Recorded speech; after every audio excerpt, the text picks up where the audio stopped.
Support WrestleTalk! Donate on Patreon. Is Ronda Rousey turning heel? I'm Ollie Davis, this is the other one, Luke Owen. Welcome to the Raw review edition of WrestleRamble, where we're kicking off with Ronda seemingly, I mean, you did a face. You did a face immediately. An immediate face? That was an immediate, I don't buy into the title of this episode face. I'm basically being a YouTube comment who's going to comment before even watching the video. Before I even hear your arguments, I'm going to pull a face and leave a comment to say, no, I don't think she is. I don't necessarily think either way. I think if anything, she's becoming a tweener. But it's a discussion worthy for debate. It really is. Because you've got this opening segment of Raw, which was Becky Lynch coming out to see, SmackDown star Becky Lynch coming out to see Stephanie McMahon. To be suspended on Raw. And it was all based around Becky won't go and see doctors because the last time she saw doctors, they wouldn't clear her for Survivor Series, even though she thought she could do it, which is a terrific piece of character work. We'll go into it when we talk about that segment later. But it ends with Stephanie saying, well, if you won't see the doctors, you're going to have to be suspended in that, a sort of Daniel Bryan kind of heel where you're actually doing the right thing. And Becky attacks her, blah, blah, blah. Becky's sort of escorted out. When she's escorted out, even more. When she's walked out backstage by security, that's when she comes face to face with Ronda Rousey, who immediately just cuts. I thought it was a good promo with some really cool lines in there. Brian Alvarez has said it sounds like nothing normal people would say. There was one line which I thought was really bad, when she said, and I quote, you just robbed the women's evolution of a match. Yeah, that's but Meltzer made this point. She is so passionate and sort of just making so much noise and shouting that you're like, I kind of buy into you as just the emotion behind you, and that you don't like Becky. It doesn't really matter what you say. And I thought there were enough lines in there, like the moping woe is me line. There was a bit where she said, you keep showing up on Raw for your weekly violin recital. Yeah. I really like that. And then I don't know I cannot work out what she said. I just know she said bitch at the end of it.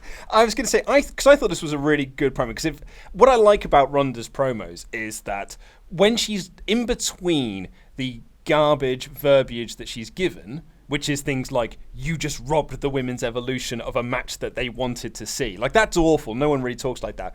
But the way she cuts her promos, usually, it does feel sort of unscripted, because she does trip over words. She doesn't get things out perfectly. And I quite like that about Ronda's promo delivery. I agree. Because it feels like she's so passionate that she just wants to say things, but doesn't quite always get it out as eloquently as possible. And I thought there was some nice stuff in here, but there was also times when she would just go, blah, blah, blah, blah, bitch. Blah, blah, blah, blah. And you watch it go like, huh? Sorry, what? And you have to kind of rewind to hear what she actually said. Do you know what she said? No. Oh, yeah, I couldn't figure it out. Anyway, I'm sure everyone has now commented. I know I said you could go back and watch, but I wasn't that. I wasn't watching. I went back and watched 3 times. I'm giving up. I'm abandoning this. But she said bitch, which, that's a big thing. That's how you kickstart a feud. Oh, yeah. You say it's a big thing in WWE, but everyone and their mother says it these days, so it doesn't really feel like that much of a big deal anymore. It still gets a reaction. It's all Roman Reigns did to get over feuds. But this is where the Roman Reigns comparison might come in, though, because Ronda here, as soon as she came face to face with Becky, the crowd are booing. You can hear them on the mics in the audience, and you're like, okay, here's this person who is going against a beloved figure. No matter what she does, no matter if you present her as a heel or what, Becky is cheered. But Ronda is getting boos, mainly because she's not Becky, because I think we were all into her, but she's now. So usually you would just double down on both those reactions, turn Ronda more heel. And I thought that the way this promo was cut had a heelish feel to it.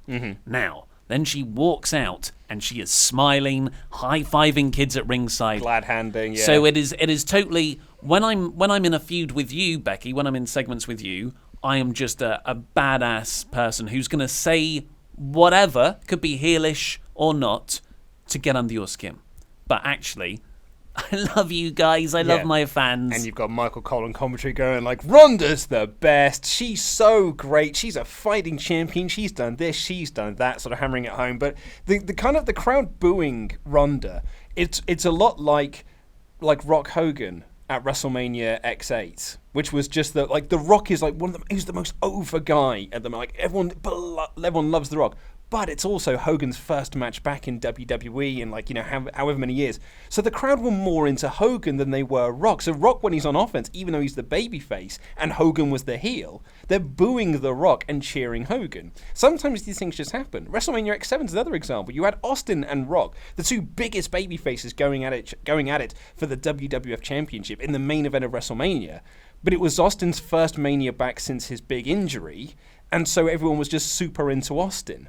And sometimes these things just happen. I don't think you have to turn Ronda heel in order to, quote, capitalize on this heat that she's getting.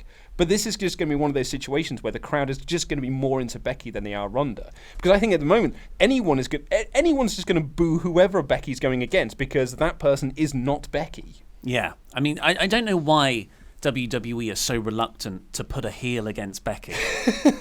Like, Asuka cheered. Charlotte, that she's still... Road Dogg still thinks she's a babyface. And you as well. And me as well. I think Road Dogg thinks she's a babyface. Okay.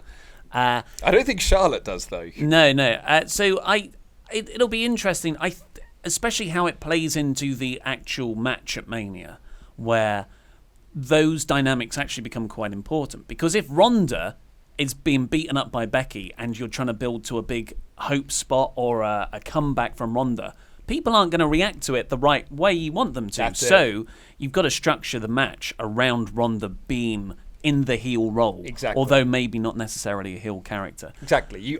Rock Austin played that up perfectly in that WrestleMania match. And Hogan and Rock, they switched the dynamic because of the reactions. So you've got to tailor the match to that. You can't go in there and be like, well, I'm sure they'll cheer Ronda eventually. Yeah. If you're going into that match, you just have to know that everyone's going to be booing Ronda, particularly because it's a WrestleMania traveling audience. It's your hardcore fan base. Yeah. They are going to be 100% behind Becky there. Yeah, and I agree with you. Absolutely, yeah. I feel like because it's a new person, though, we're not looking at the last 3 years of Roman Reigns stuff, where Vince has just gone against that. You will cheer him. Yeah. I'll put him in the main event. If she's in peril, then they will cheer her, right? He's the guy that looks at EC3. Loads of money. That guy's a babyface. This is the guy we're dealing with Vince McMahon. So after that promo backstage on Becky, she comes out. She is cheered, but she faces Liv Morgan of the Riot Squad, beats her really quickly. Then she challenges Sarah Logan. The crowd are like, nah, we're going to boo you now. Yeah. And they booed Ronda Rousey for the Sarah Logan match, made her tap as well. And then Ruby Riott teased going against Ronda and was like, no, actually, not yet. So that seems to be this Fastlane match. Elimination Chamber. Oh, yeah, Elimination Chamber, which is in 2 weeks. Yeah, next week's the go-home show. That's come round quick. Yeah, and we've been saying probably since Super Showdown that, man, if they just pushed Ruby Riott, she could be a really good opponent for Ronda Rousey. Not like a super serious, she might take the title, but like a really good, a good buffer match between a filler match between her big feud. And they've just gone, nah. And now we're 2 weeks before elimination. Actually, we probably better add. Because Ronda's not got a match and everyone else is in the chamber. So we've got to put her against someone. And it can't be Mickie James. So I guess it's going to have to be Ruby Riott. Yeah, it's so rushed, unfortunately. But Ruby gets backstage afterwards, after she's backed away from Ronda. A typically heel move that the crowd were booing Rousey for. And honestly, when Ruby cut this promo, I was like, I'm on your side, Ruby. Yeah, I know. Ruby was like, friends have got to stick together. Ronda's just had everything handed to her. I was like, yeah, I feel like Rousey was a bit nasty here, beating up all of Ruby's friends.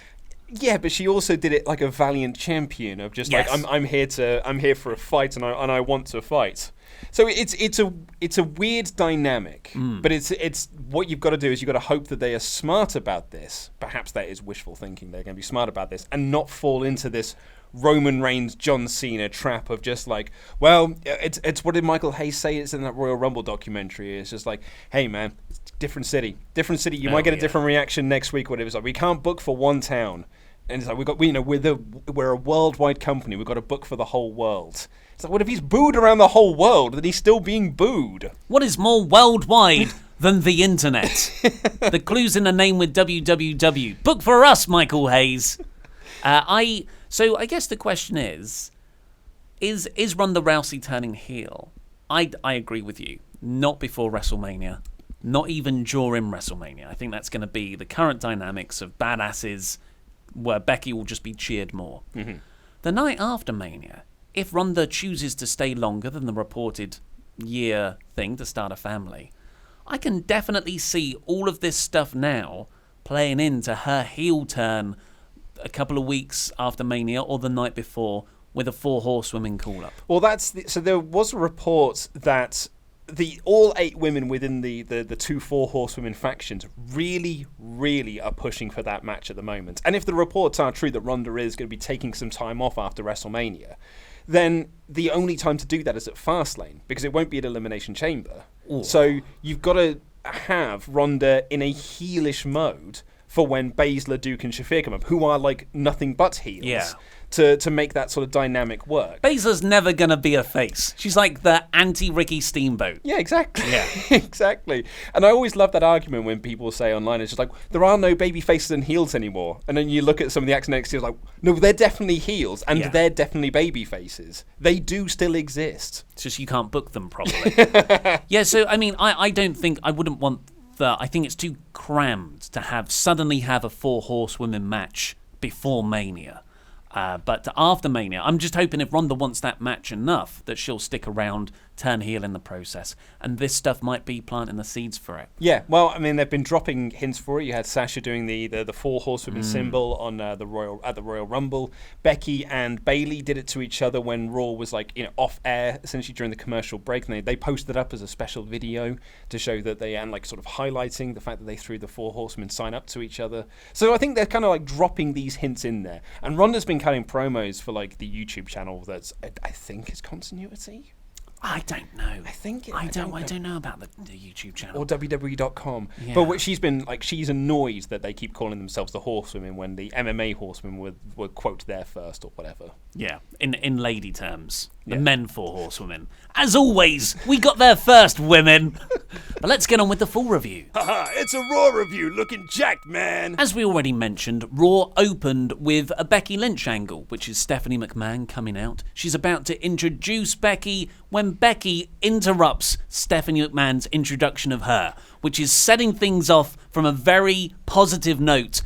Stephanie is already getting her comeuppance from Becky. Yeah, I've got to be honest, there was a little bit of me that was concerned about this segment. When they announced Stephanie McMahon is going to have a segment with Becky Lynch, your first thought is like, oh, well, a woman's getting over. Of course, Stephanie's got to sidle herself into this segment here. But actually, this came off really, really well for Becky, and it made her look like a badass. And Stephanie wasn't out there to emasculate Becky. She wasn't out there to make Becky look rubbish. If anything, she was out there just to further a storyline, and it worked quite effectively. It could have been any McMahon in that role. It just happened to be Stephanie. Yeah, but I think it being Stephanie is quite key, just from a little thing that happened, which was, I thought this whole segment and how it was dealt with for the rest of the show was really, really low-key awesome. Like, it's not a blow-away, oh my God, this is amazing, because how many times have we seen, I've got to suspend you, baby face? Yeah, I mean, this is literally Vince and Steve Austin from 1997. And I did see someone say, like, this would have been like, in 1997, them repeating a storyline from 1975. Which I'm sure they did. Oh no, they recycled. I mean, that was like a really solid booking time through the 60s and yes, 70s. But like the heel authority figure was very much a product of the 90s. Not that one. So Stephanie says, "Look, here's what's happened. You're challenging Ronda. You won the Rumble, but you also injured your knee, and I can't help but notice, as your contractor, not employer, that you're limping a lot." And you're always favouring it. And you're kind of not getting seen to about it. And we don't want, we've got the WrestleMania main event. We need to know if you're good to wrestle. And Becky's like, no, I'm fine.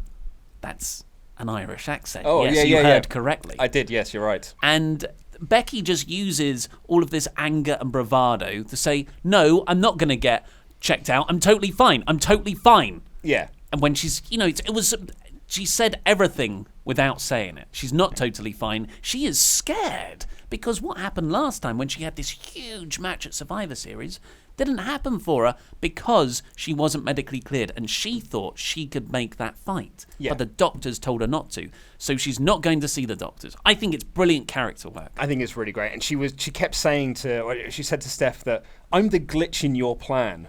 Like, you had this sort of perfect WrestleMania plan you wanted to do, essentially alluding to the Charlotte thing. She's like, no, but you never planned on me getting over, and now you want to derail that. So if I go backstage and you're just going to have them say, I'm not medically cleared, which is essentially what she was saying after Survivor, or before Survivor Series. It was like, I could definitely do this fine, but I'm in, was it the doctor's... Oh, she kept saying there was a term that she used, that she was like in like... the doctor's not allowing her to wrestle, but she was in a specific place. I can't remember what it was now. I'm sure people will tell me in the comments. But so she's kind of sort of playing off this. Yeah, that was an excellent point if I could have remembered what it was that Becky kept calling it. But then, Becky says, well, if you do suspend me... Dr. Prison. Yes, there Dr. Prison. I'm going to have to beat you up. And Stephanie's like, I've got to suspend you. And Stephanie, I don't think, was coming off as heelish here. Ronda Rousey was a lot more heelish, but it planted the seeds for Stephanie to be a heel later on. So it's a nice slow turn if they're going that way. It gets a lot of options available, and I don't mind which way they go. And Becky attacks her, and they have a scuffle. Loads of people run in, drag her away. Stephanie is made to look beaten up. Yeah. It's not like Stephanie fires back like Shane would. And with the tag title. Yeah. Oh, God! Why isn't Stephanie in the Elimination Chamber? Yeah. But what happens is that I don't know if I didn't see them do it here, but it was later on in the show, like the third hour, where they say, here's what happened earlier on, blah, blah, blah. They do this all the time. Oh, and also we've noticed you can see Stephanie kick Becky's knee. Well, and they slowed it down and focused in on it. And I was like, that's awesome because... You didn't make a big thing of it at the time. It's like you've just found it now. It makes it more realistic. Very subtle storytelling. And you're like, did she do that because she was frantically being beaten up? She didn't know what to do. She just lashed out and just so happened to hit the injured knee of Becky?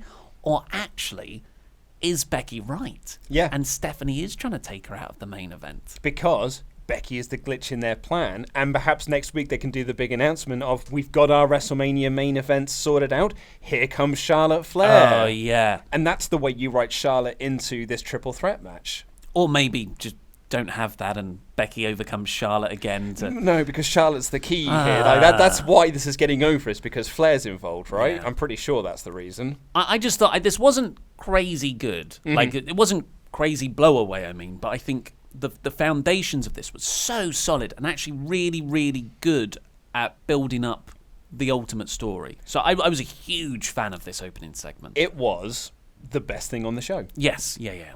Well, apart from Charlie Caruso's interviewing skills, which is now my favourite thing. So, you're a bit of a rubbish person who loses all the time. What do you think about this? I don't... Kurt Angle's a bit crap. Why do you like him? Yeah, I don't know. It's a bit of a loaded question, Charlie. So that actually is the next thing that happened because we had the Becky Lynch stuff and then we had the Ronda Rousey stuff and the match with the Riot Squad people. And then we got Bayley and Sasha Banks backstage where they're standing there and Charlie Caruso asks them these questions. Hey, you both lost to Ronda. You lose a lot. So why are you so rubbish? Actually, Bayley goes...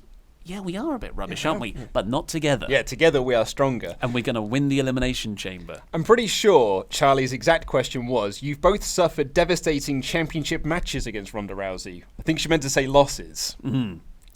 It's great. So this is obviously awful. We're making fun of this. But it's like when Braun Strowman forgot all his words in that promo. Yeah. I'm getting an immense delight in this rubbish way. Because they're not intentionally trying to make this character...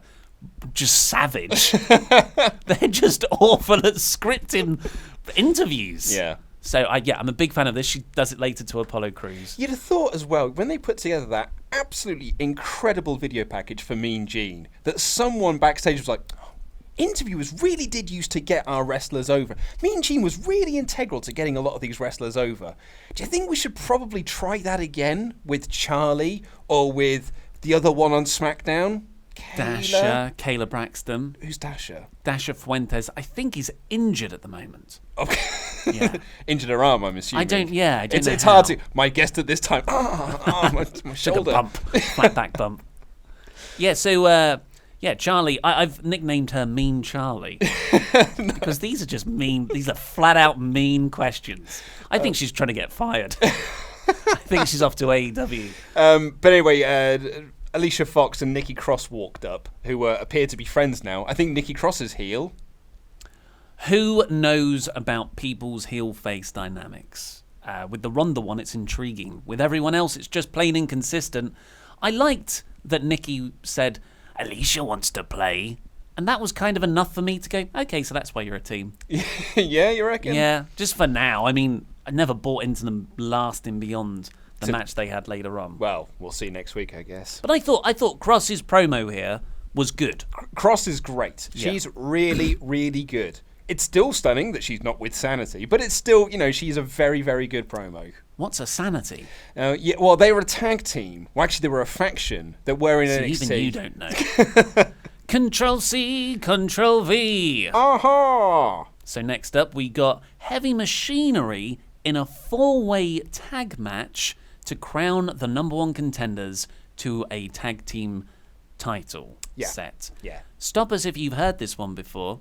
It's exactly what happened last week on SmackDown, but much, much better with teams like the Usos, the New Day, and the Bar. Yeah, man. It's when the B team and Lucha House Power are there, you're like, oof, man, this tag division is really lame. I mean, and I like Lucha House Party, but have they done anything of note? No, well, you say the same about the Revival. Yeah, actually, I love the Revival, Yep. but have they done anything of note Nope. on the main roster? Wasn't their storyline that they just kept getting screwed by referees? Has that been dropped? I don't know. And I don't know what their storyline with Kurt Hawkins and Zack Ryder is either, because they kind of cheated last week a bit to win. Did they? To beat them. I don't know. I think they... Dave Meltzer keeps on talking about how Raw genuinely want to flesh out their tag division. What? Yeah, I know. Are you sure? Yeah, I'm not seeing it either. Maybe Dave Meltzer doesn't get sarcasm. And his source is saying, yeah, they're really going to double down on the tag division. Because the Revival asked for their release, they're really going to try hard with them now. Oh, the B team, big push, headed for a big push. So that is, of course, not what happened. It was really hard for this to be in any way entertaining beyond Heavy Machinery because, like you said, Lucha House Party, the Revival B team, they've done nothing of note. Like, the B team have won the tag team titles. I kind of forget that a lot. Yeah. And the crowd have just been taught, do not care about these guys. So when they're in the ring, guess what? No one cares about them. Contrast that with the SmackDown match. New Day, Bar, Usos, everyone's super into them. So the only team that people were into here were Heavy Machinery. Which is a good thing, I suppose. Yeah, because they're fresh. Because they haven't been booked into oblivion. That's the only thing that separates Heavy Machinery from the other ones. Because they've, like the Revival, Lucha House Party, better. They're much better wrestlers. Yeah. Do you know what does separate Heavy Machinery from everyone else, though? They've had 2 chances to become the number one contenders and have failed both times. Yeah, luckily they weren't pinned in either, I guess. Yeah, I guess. And also, thankfully, Heavy Machinery are actually over now. Like, it's taken a few weeks. The crowd didn't really know the spots at first, but Otis's caterpillar elbow got a huge pop. Well, you know why they're over now, right? It's because they've now lost their surnames. Have they? Yes. So I watched Otis back. and Tucker. I've watched back the commentary. Corey Graves keeps saying their full names, but Michael Cole keeps saying singular names. And I don't think this was like really revealed on the Raw show itself, but on WWE.com they are just listed as Otis and Tucker. So that's why they're over now, you see. It's the same with Andrade. You lose a surname, you get over. I mean, I can't fault that logic recently, though. And Alexander Rusev sounds stupid now. Antonio Cesaro What? is a dreadful name. Adrian Neville. Sorry if anyone's actually called that. Well, yeah, I mean, there's nothing wrong with the name Adrian. But it's like, I remember when me and my wife were first talking about WrestleMania, and she was asking me, like, genuinely asking me, so what's going to happen at WrestleMania tonight? Like, take me through the matches. You know, it's just, I want to hear about why you're excited for this show. And I said, oh, Neville's defending his Cruiserweight Championship. And she went, sorry, his name's Neville. I was like, yeah. And she goes, like the Harry Potter character. Yeah. And I was like, it sounds stupid if you're not a fan. It's a football thing. It's a football thing too. Revival beat Bo Dallas with a shatter machine. There was a bit of the Raw Tag Team Champions that I keep forgetting are the Tag Team Champions, Chad Gable and Bobby Roode, watching on backstage. But then it cuts backstage to Hawkins and Ryder. Hawkins is beat up and he's like, ugh. I'm toxic. You don't want to be a tag partner with me. I've lost 2 years straight. I've lost 250 matches. Why would you want to be a tag team with me? And Zach just makes the excellent point. Last week they spelt my name wrong. I've been here for 13 years and they don't know what my name is. I'm crap too. Why don't we be crap together? And Yeah. perhaps, like Bayley and Banks, 2 negatives turn into a positive. God, I'm glad Charlie Caruso wasn't there to get Hawkins' thoughts on all this. Drive the poor guy to severe depression. Yeah. But yeah, this was a cute segment. I'm actually into this storyline between them. Yeah. I thought it was nice for them to come together. And as Hawkins walks off, he goes, hey, maybe if we win, they'll spell your name right. And Zach goes, I can't even spell my name right. I just thought it was good delivery. It was a nice way to end it. But just perfect WWE there. They make a mistake, but it was Zach's fault, really. Oh, yeah. Yeah, Zach would have made the same mistake. I mean, it's Baron Corbin's ultimately. Yeah. But yeah, definitely not the McMahons. Nope. Kurt Angle arrives backstage next. He hugged Mickey James. What's going on there? I didn't have this in my I had too much stuff in my Raw review. I had to cut all this fury out. Why is Mickey James the first to hug Kurt Angle after teaming with Alexa Bliss as a goddamn heel last week? Well, I think Alexa's a babyface now. Well, going by the segment that comes later, I think she is. But she was a heel last week, and Bliss was. Yeah, but she was that also came after she was also a this babyface at the week before the Rumble, I think. God. I mean, to be fair, Alexa Bliss should be a babyface. Yes. But just do something to make us. Don't have her cut heel promos in between the babyface turn.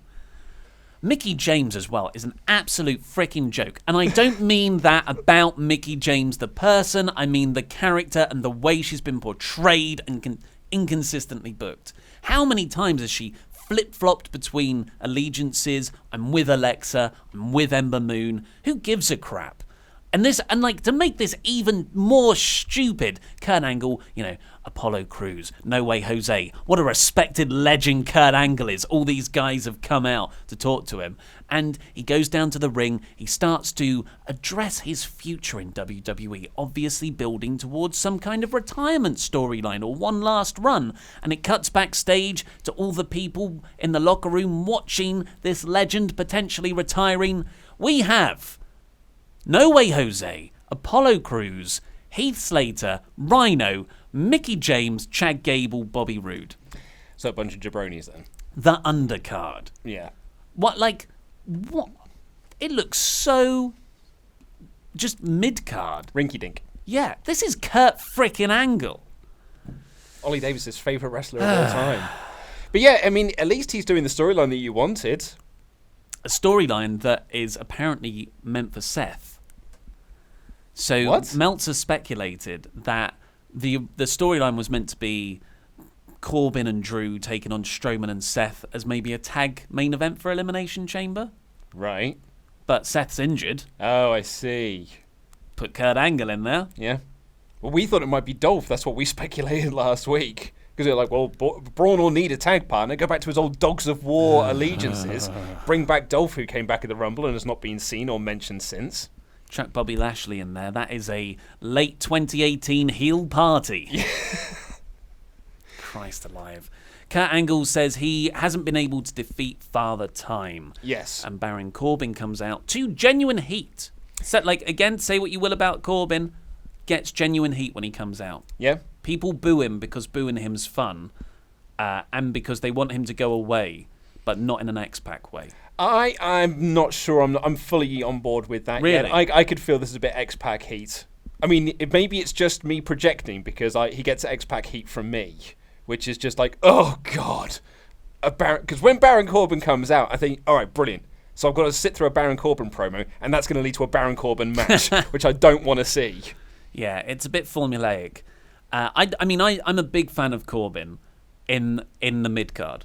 I just don't think he should be main. Like, how many Raw main events has this guy had? Well, this is it. I was thinking about this while watching this segment. When Baron Corbin came out, my first thought was like, Bobby Roode is like really lower mid, like real lower undercard. And he's so much better than Baron Corbin. Why isn't Bobby Roode pushed more? And I went on this train, I was like, why isn't this person pushed more? Why isn't this person pushed more? It's a slippery slope. It is a real slippery slope. And every time I kept coming back to, but Baron Corbin's still in the main events of Raw each and every bloody week. Because he's tall, I guess. It eventually leads you to the question, does Raw have a main event picture? Yeah, it's Baron Corbin. Well, exactly, but that isn't really Raw's main event picture. Brock Lesnar is the main event picture. I suppose which you're shifts right. everyone down to mid-card. Yeah, you're absolutely right. So all this stuff is mid-card. Seth Rollins really is mid-card until Brock's around. Yeah, he has been mid-card for like all of 2018. And that means like the tag division, Apollo Crews, they're undercard. What's a No Way Jose? I don't know. It's it's an absolute mess, really.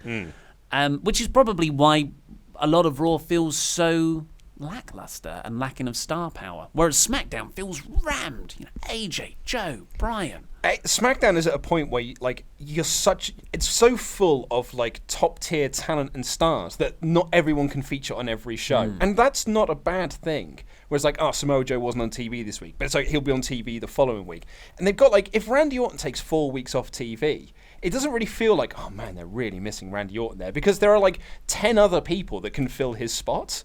Whereas Raw, at times, it's like, if once Seth Rollins out with an injury and you notice it within like 1 week, you're like, oh man, I can already tell that Seth, like, they're out of top guys. Yeah, and no Roman as well. Yeah. Braun has kind of been, he's lost a lot of momentum. Anyway, so Baron Corbin and Drew McIntyre come out. Poor old Drew McIntyre. Yeah, he's been a bit mishandled as well.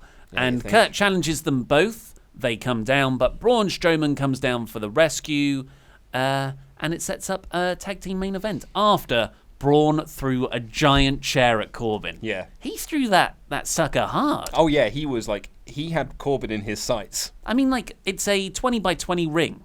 He threw that chair at least 20 feet. Yeah. Because it hit the steel steps and he was on the other side. Very impressive. With the character that Drew McIntyre has, I really do not like seeing him bail like a cowardly heel the same way that Baron Corbin does. Yeah, I agree.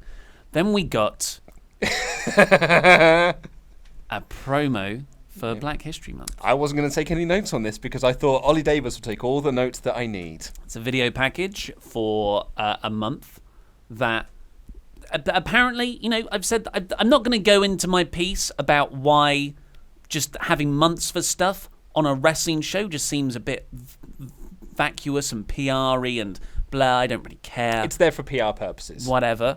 And I just don't get why it's being done in a wrestling show. Nia Jax was there. You had the New Day. Fine. Ember Moon. Fine. They're baby faces. Nia Jax and Tamina were there. Smiling. Looking at... what was the museum? It was a civil rights museum, looking at stuff and going, this is important stuff. I'm like, why are you in this video package? Yeah, you are meant to be heels. when they come out later. Yeah, so it's just like, okay, what you're watching is all fake, but here's everyone getting along fine in this bit that we made for PR purposes and company presentations. So yeah. Everything outside of this, don't get invested in because it's not real. None of it's real. Then we got the Seth Rollins video package, which was just like, he's not around today. They didn't say that. No, essentially this video package was, missed the last couple of weeks, we'll catch you up. Because Seth's not here to do that for us, so we'll just do that in video form. Yeah. Fair enough? Apparently a month. Oh, really? Yeah. That's not good at all. Back problem, apparently. Ouch. Yeah. I'm sure taking all those F5s really helped. That's on the front. Then we got Bayley and Sasha Banks taking on Alicia Fox and Nikki Cross. Sasha Banks is also someone who's working injured off the back of the Rumble match with Rousey. I didn't notice that. I mean, I didn't really pick up on it until I saw the news that she's apparently injured. I was like, oh, well, that makes sense why she didn't do a single thing in this match then. Yeah, she was... Banks and Bayley were jumped backstage because Cross is crazy and so is Fox. But you never see Banks take any punishment. And all the time she's on the apron, she never tags in. Bayley gets the roll up. So super, super safe. But this was... I never bought into Cross and Fox winning, but this was a nice wrinkle to at least make me watch the match and go, I wonder how they're going to lose. Whereas before it was just, they're going to lose. Do you know what my favourite part of this match was? My favourite part of this match was that Nikki Cross and Alicia Fox they brutalise Banks and Bayley and leave them laying on the ramp and they celebrate. Dastardly heels. Oh man, how are Bayley and Banks going to come back from this? They come back from commercial break. Bayley's on top and she's already winning. And I was like, okay, I've missed a step here. Yeah, that was bad pacing. And then the heel started to work her over. And I was like, well, what was the start then? Yeah, it's problematic. But I thought Cross did really well in this match. Yeah. And great promo earlier. So I've just got a little suggestion here. Fox lost by getting rolled up by Bayley suddenly. Well, hey, babyfaces celebrate. Nikki Cross has got to just kill Alicia Fox here. Yeah. But that didn't happen. I was waiting for it. I thought surely this is what they're going to do to get over this new female wrestler into the division and to the audience. Nothing. No. Speaking of which, where's Lacey Evans been? Oh, yeah. Don't worry, we get some EC3 later. We certainly do. Mean Charlie Caruso strikes again to Apollo Crews, saying, hey, you like Kurt Angle, but Kurt Angle loses all the time. He's a bit rubbish. Mate. He's rubbish. Why do you like him? Your taste is terrible. He's well old, and you like him. You're stupid, Apollo Crews. Yeah. Have you won a match, Apollo Crews? I bet you're a rubbish. It's probably because you like Kurt Angle. That's why you're so rubbish. Yes, and then Apollo Crews is like, yeah. He's quite good, though. And Drake Maverick and Razor. Yeah. Of AOP is walking in the background. They come over and, just they say, yeah, of course Kurt's going to get beaten up. Yeah. Setting up that mouth-watering feud between Apollo Crews and Razor of AOP. With, I'm sure, a singles match against Drake Maverick. Yeah, could be. I mean, maybe, if they're lucky, it'll lead to a pre-show match. Although that is so the revival thing, is that happening next week or is that happening at Elimination Chamber? I don't know. Because they didn't really specify in the match. They might have done, but if they did say, I mean, I apologise if I missed it, and I'm willing to be wrong. But I think Revival also did a promo against that continuity on YouTube saying, we're going to walk out of Raw the tag team champions. So I don't know if that match is happening next week or on the pre-show of Elimination Chamber, which may as well be Raw. I hope it is on Raw. I like making go-home shows almost the spillover pay-per-view. I agree. That can't fit, the matches that can't fit on there. Next up, we got Elias versus Jeff Jarrett. Road Dogg came out as the MC for Jeff. He is excellent. He can work a crowd so confidently. Yeah. I just like when he's out there doing his spiel, and he went through the DX stuff, he made a doggy-style sex joke, which is a bit rich coming from a guy who was talking about a family show last week. So maybe that was a joke. And he's just, when he's out there with the mic in his hand, I'm like, I'm just comfortable. Yeah. I just like watching you say things.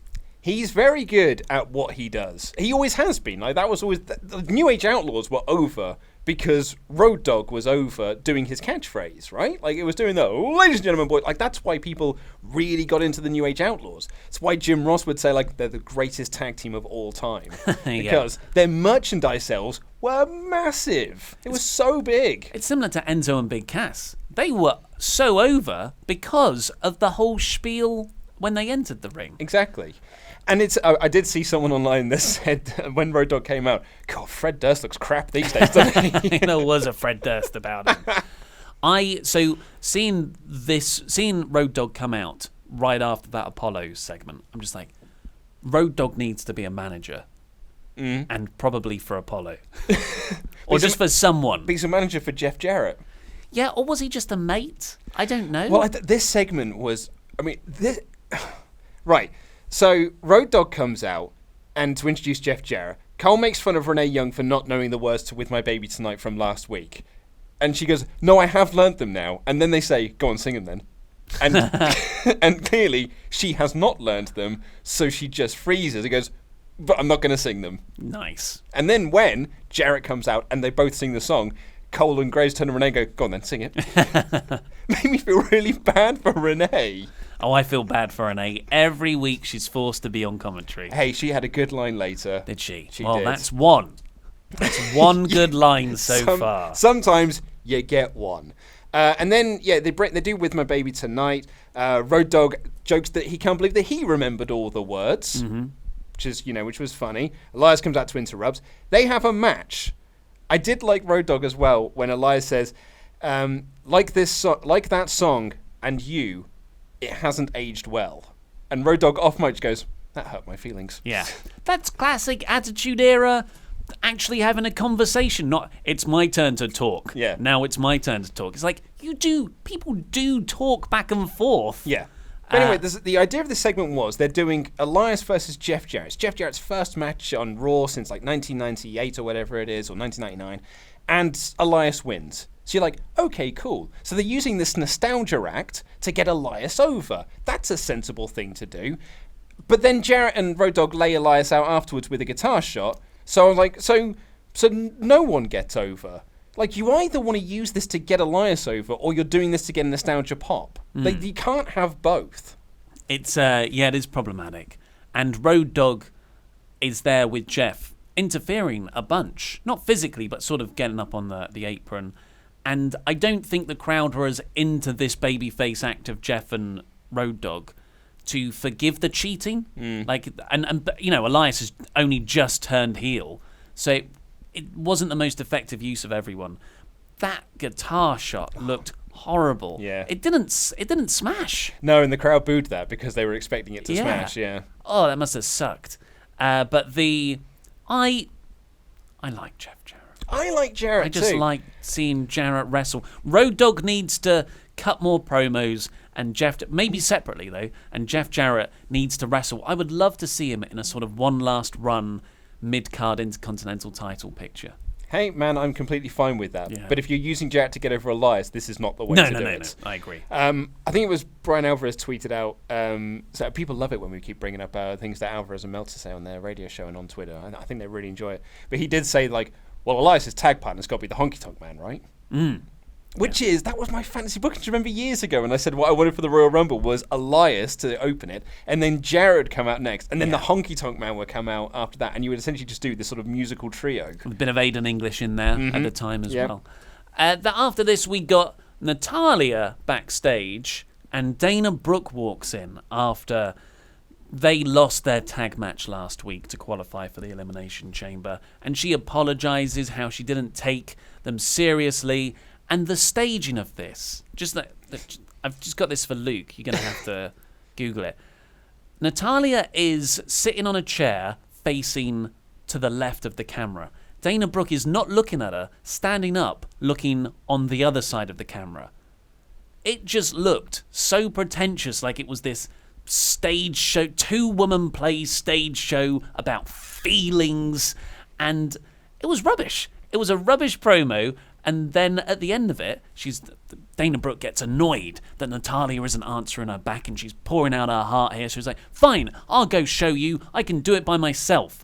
And Natalya sits up and goes, and takes out the earphones that she was listening to. Earbuds from the sort of Apple ones that are Bluetooth. Yeah. And I'm just like, they're not that noise cancelling.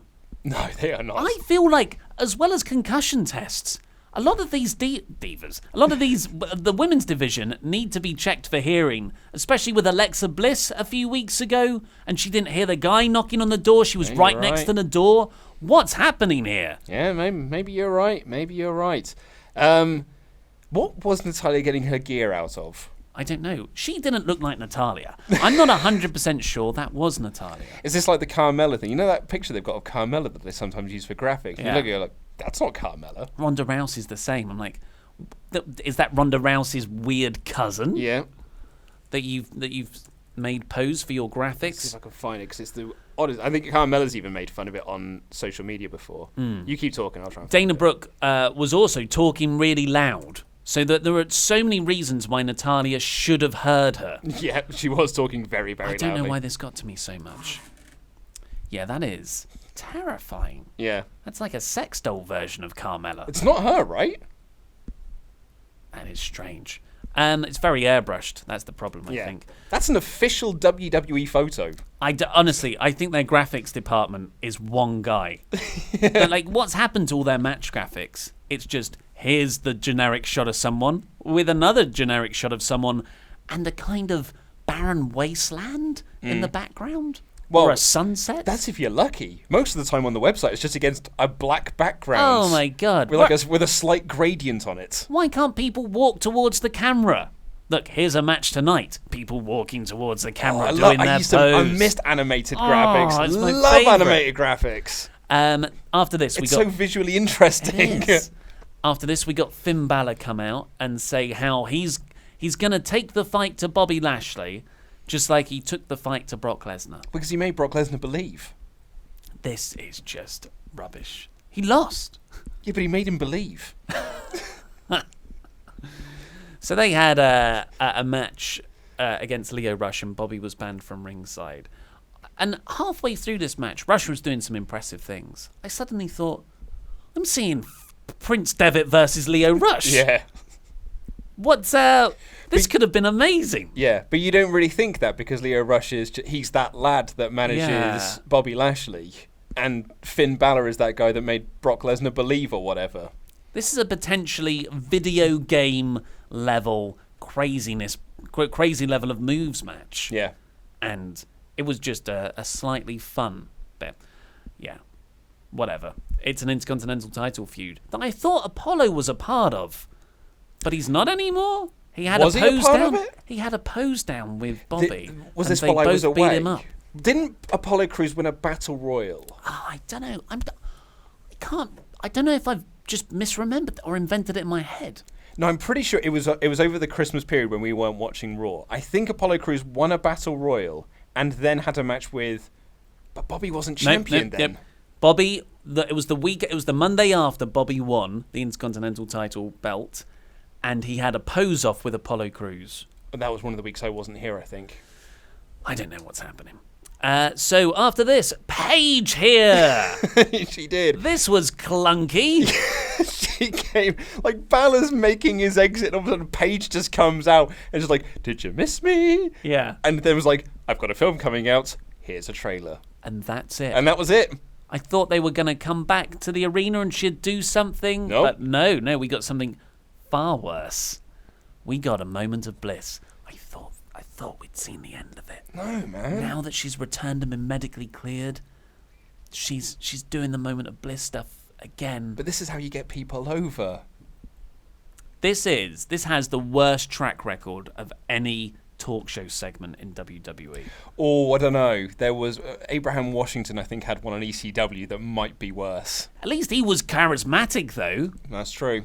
Alexa Bliss does evidently not care about this. I think it's so awful. And what made it worse is they combined crappiness by having the guest as EC3. And as soon as they said that, I thought, he's not speaking. He's not going to be allowed to speak. We are not going to hear him say his first word in WWE yet, on the main roster at least. Yeah. And that's it. And they made it worse than that, because EC3 sits down and he can't speak because Alexa Bliss is too randy for him. She was randy for EC3, covered in baby oil, and his massive Bank balance. account. Yeah, Yeah. sure. It's Great. a penis thing. She was referring to the size of his penis. Bliss was randy. Yeah, I've said EC3 comes out in his gear, does his full entrance. Bliss makes a dick joke. Yeah. So this was rubbish, and then Nia Jax and Tamina walk out. I will say, I loved Nia Jax in Yeah. this segment. I thought Nia Jax was brilliant in this segment. she is good. She's- But I just think there's something about the moment of bliss that sucks the life out of everyone, apart from what happened after Nia Jax and Tamina. Yeah. Dean Ambrose does not give an F Saviour came out. Do you remember when Batista decided that he stopped caring? Oh my God. And it was the best Batista had ever been. I'm wondering if this that's what we're getting with Dean. You're right. That's it. Because, remember, this was a guy who was, he came out of prison last August. He looks jacked. Prison? Yeah, well, that was the joke, that he went away. Oh, I see. And he came back and he just looked like he got out of prison in his vest and jeans. Yeah. And a shaved head and beard, yeah. And then he had a germaphobe gimmick. Then he was just a straight up heel. I swear there was some kind of sort of unnatural gimmick that he had for a few weeks in promos. He's like, this can't happen, it's unnatural. He said it a few times. Yeah. Sorry, I don't remember that at all. That was a hilariously loud laugh. Now, he is like, screw it. Yeah. I don't care. I'm leaving in April. The company's announced I'm leaving in April. I'm just going to job a lot and have fun. Someone wrote on Reddit, he should start wearing shades because all he's seeing is the house lights for the next couple of months. And it was, because I know a lot of people are erring on the side of caution that this is a work. And I get why people do that, because you don't want to be the person that was fooled. So you just play it was a work card. I knew it was a work all along. I don't really know where I sit on this, because part of me does think it's a brilliant concoction between Vince and Dean, and they're working, It's Brian. I keep thinking, it's Brian Pillman. And then this happens, where there's no mention of the fact he was leaving, no mention of the Triple H thing last week. It's only focused on the Nia bit, and now I'm going like, no, he is leaving. He is leaving, and he has stopped caring. Yeah, so he says to Nia, hey, you've obviously got a crush on me. It's my raw animal magnetism. Oh, man. And the genuine laughs. I'm laughing at home. The crowd are laughing in the arena. And he just dishes out zingers. Yeah. EC3. Where's EC1 and 2? That was a great line. He called him a mute Chippendale dancer. Yeah, like he goes to say, he hands the microphone to him and just knocks it out of his hand. It was really good. So EC3 still doesn't get to talk. And this was... And if they're going to use him to get over EC3, it's just a home run all round. Yeah. Well, this is when I thought Renee actually had a decent line, which is when Dean's interviewing. He's like says to Alexa Bliss, "Oh, I'll take over this interview," and starts taking the mick out of EC3, like, where's EC1 and 2 and things like that, not letting him answer, knocking the microphone out of his hand, and then sort of like beating him up and things like that. Or EC3, that's him. And Renee just goes, "I'll work on his interview skills with him at home." And I was like, "Good, Renee. That felt off the cuff. Good, Renee." Yeah. If only she was allowed to show her personality more. I could almost hear. I was like, "It's the real Renee. Yeah. She is still in there." And then she was shouted at. How dare you show personality? You're only meant to go, oh my, wow. Yeah, what a warrior. I don't know words to old songs. This turned into EC3 taking on Dean Ambrose in a pretty short match. And EC3 won with a roll-up after... a jackknife. Sorry, a jackknife. I think he injured himself. Wait, EC3? Yeah. Really? Mm-hmm. I think... Sami Zayn style, he's hurt his shoulder.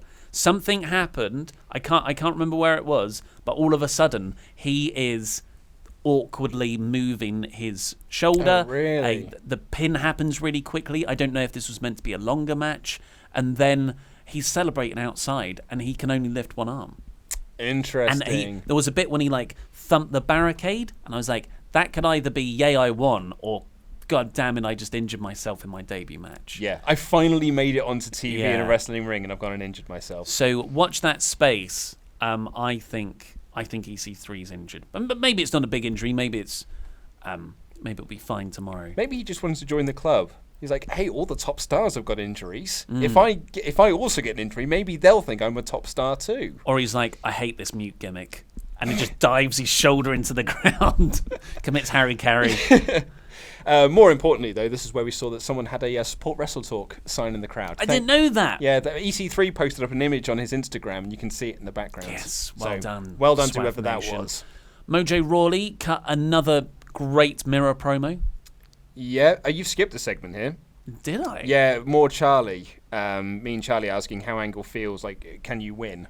And yeah, you're pretty rubbish, Kurt. Yeah, and he said that I was going to leave my gear at home, but something told me to bring it. Probably the booking agents. Yep, and then Braun walks up and says, "It'll be an honor to tag with you."